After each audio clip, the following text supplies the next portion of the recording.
orang ingat yang paling sedih dalam pertanian ni bila hasil tak menjadi. Sebenarnya yang paling sedih bila kita sendiri terpaksa potong pokok yang kita jaga setiap hari. Hari-hari siram, hari-hari baja, hari-hari tengok pokok membesar.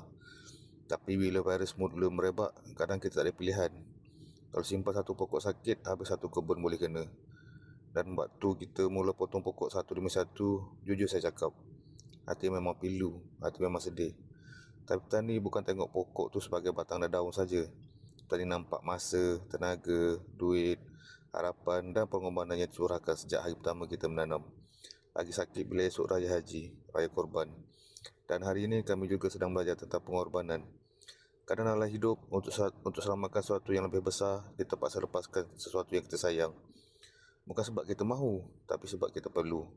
Dalam pertanian, ada masa kita menuai dan ada masa kita belajar merelakan kehilangan. Selamat Hari Raya Korban.